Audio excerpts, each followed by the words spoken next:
Who am I? I am Iron Man. No, but welcome to the first episode of Baldur's Gate. Tonight's going to be a pretty short stream. I'm not super feeling it tonight, and honestly, I couldn't think of anything else to stream. But before I continue talking, let me see. Okay. I accidentally pushed so my headset comes with a mute function separate from the controller for when I eventually decide to make it wireless. And I pushed it earlier when I was playing with a friend, and I've been paranoid since that I accidentally permanently muted it.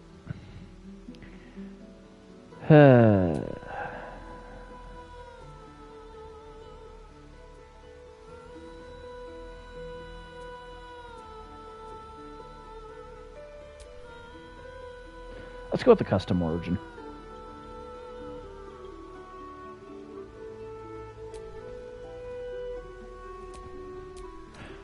Or, because we're going to get to see, except for him, we're going to get to see all these people, so let's...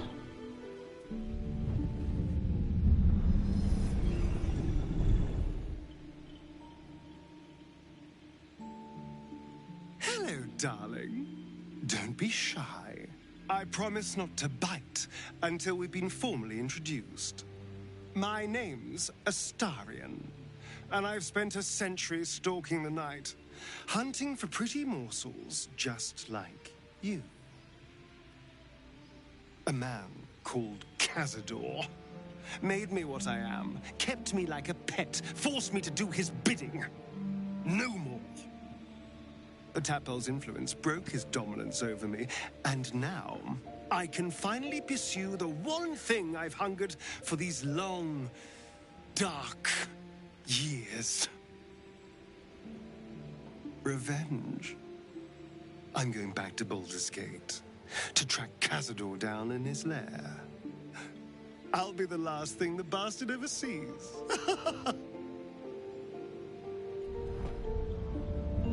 Oh, good. They're not super long.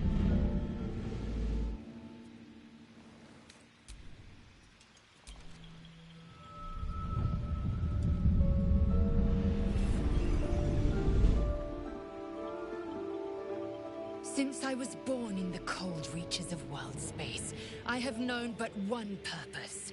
To wield a silver sword and ride a red dragon in service of my regent, the Githyanki Queen Vlaakith.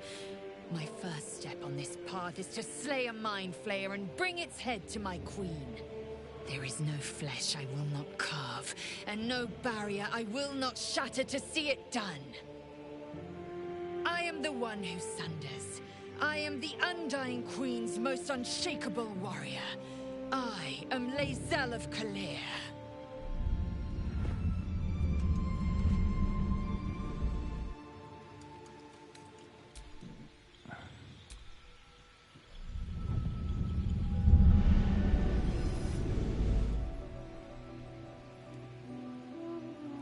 Well met, stranger. You find yourself in the presence of the renowned wizarding prodigy, Gale of Waterdeep. Please, no need to be intimidated. I don't even know who you are. My virtuosic talents once caught the eye of the goddess of magic herself, Mystra, who named me her chosen, and her lover. Thanks to a slight miscalculation on my part, that relationship eventually soured, as did the greatest of my powers. Now I'm merely a humble wizard on the road to redemption. Unless I can find the path to something greater.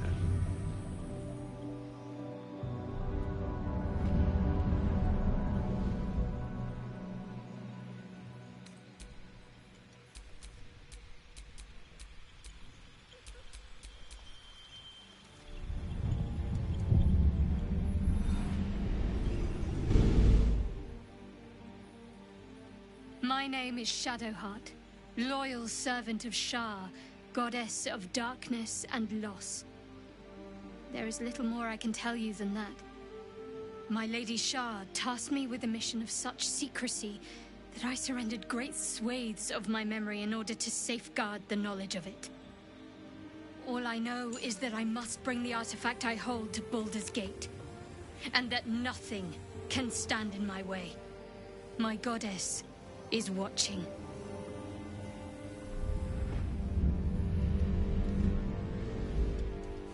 That's not cryptic.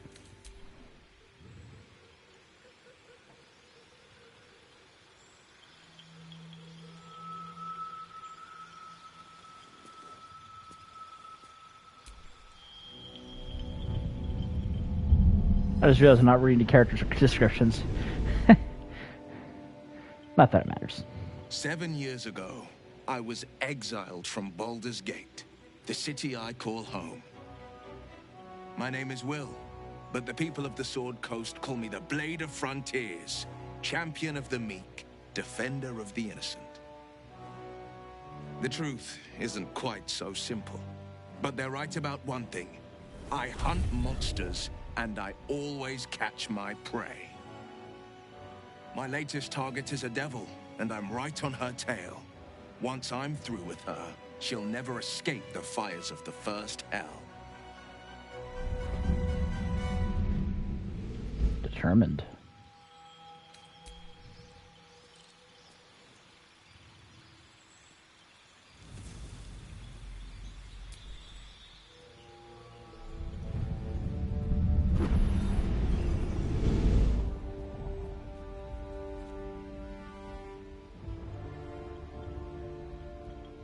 Years ago, I was sold to the Archdevil Zariel. She put a hellfire engine in my chest and made me her prize soldier. But I've escaped now. Thank you, Mind Flayers. And I've got a few scores to settle if this engine doesn't burn me to ash first. I'll need people I can trust, an infernal mechanic, and a serious amount of luck. But you know what? I'm not worried. After 10 years in the Hells, I can take on anything.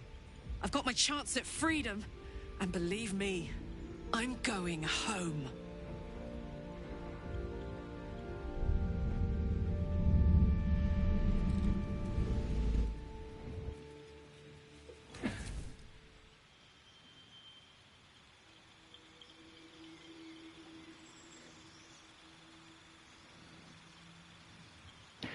And then he's I think technically you're supposed to play as him.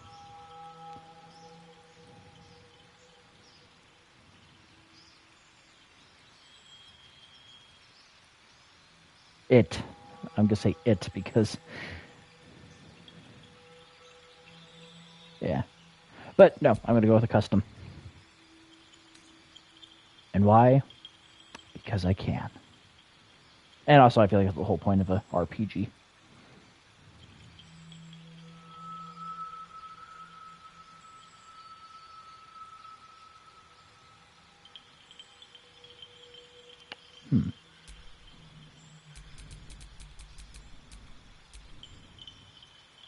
Elf. With ethereal continences and long lifespans, elves are at home with nature's power, flourishing in light and dark alike. I swear I can read.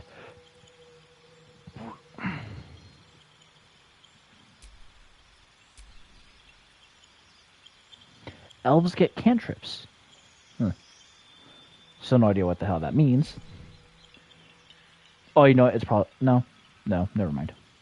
Tiefling, descended from the devils of the Nine Hells. Tieflings face constant suspicion in Faerun. Thankfully, their arcane abilities make them natural survivors.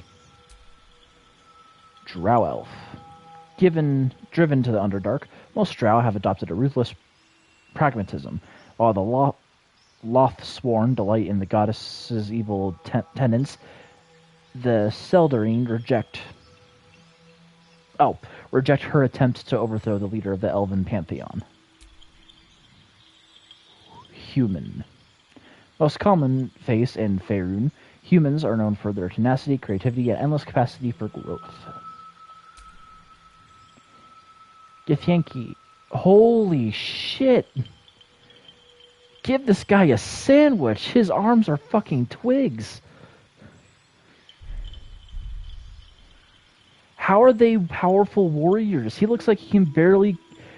Granted, swords aren't that heavy, but Jesus.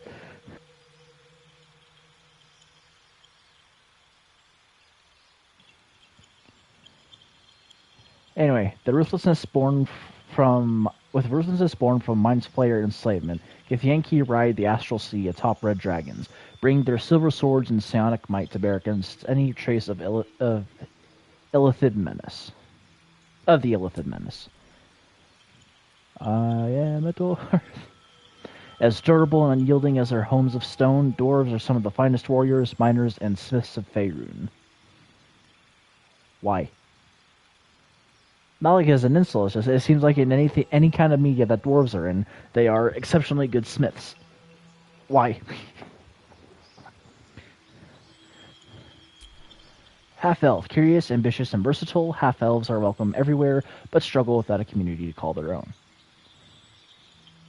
A halfling, or a hobbit. Small yet capable, halflings prefer the comforts of home and hearth, but their natural luck and dexterity make them fine adventurers. Especially when looking for Smaug. I'm not a gnelf. I'm not a gnoblin.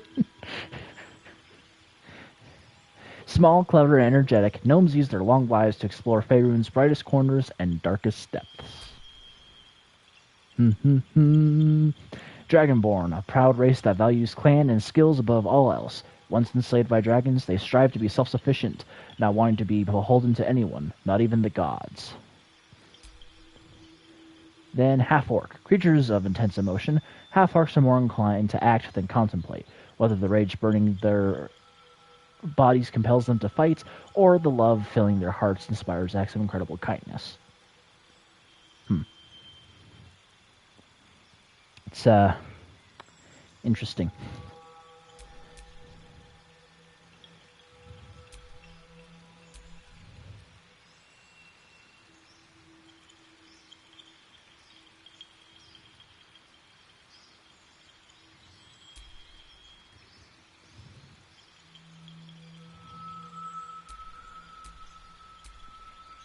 So what's the difference between a halfling and a gnome? I mean, they look very similar.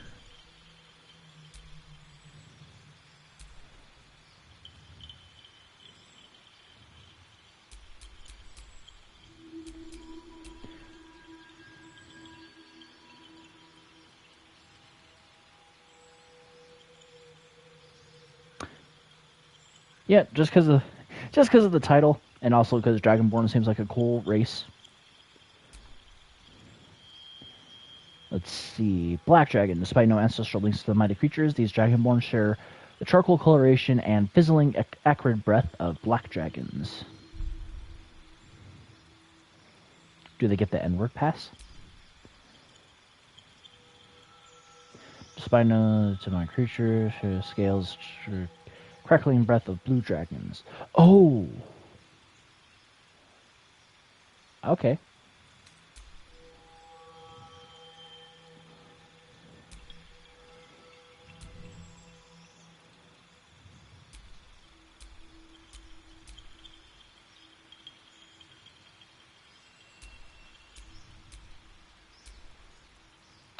Brass Dragon, Fire Breath of Brass Dragons, Bronze Dragons, Corrosive Breath of Copper Dragons, Blazing Breath of Gold Dragons, Putrid Breath of Green Dragons.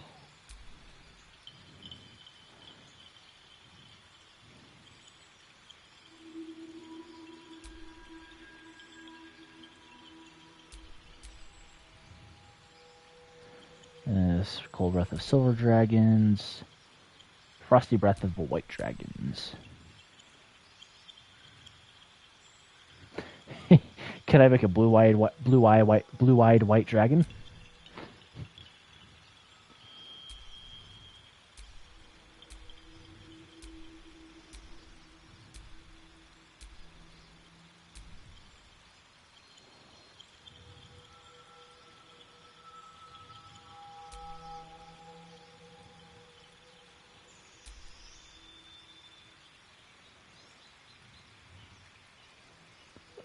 Let's go with Brass Dragon. All the way to classes. Barbarian. The strong embrace the wild that hides inside them. Keen instincts, primal physicality, and most of all, an unbridled, unquenchable rage. I am a pretty aggressive fighter. Whenever I play any game, really. Bard. Bard to know music is more than idle fancy. It is power. Through study and adventure, these traveling troubadours make master songs, speech, and their magic within. Cleric. Clerics are representatives of the gods they worship, wielding potent divine magic for good or ill. Druids channel the elemental forces of nature, and they share a deep kinship with animals. Mastery of wild shape allows them to transform into beasts from all over the realms. Why is Shillelagh a cantrip? Shillelagh is just a wooden club from Ireland. Fighters have mastered the art of combat, wielding weapons with unmatched skill and wearing armor like a second skin.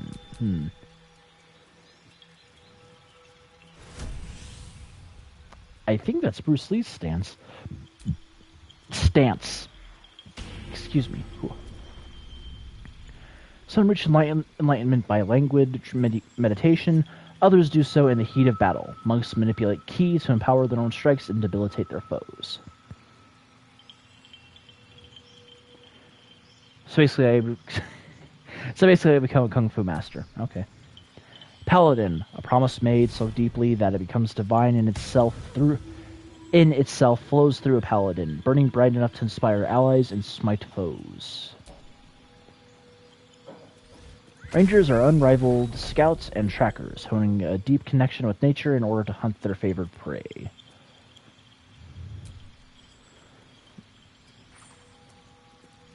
Rogue. With stealth, skill, and uncanny reflexes, Rogue's versatility lets them get the upper hand in almost any situation.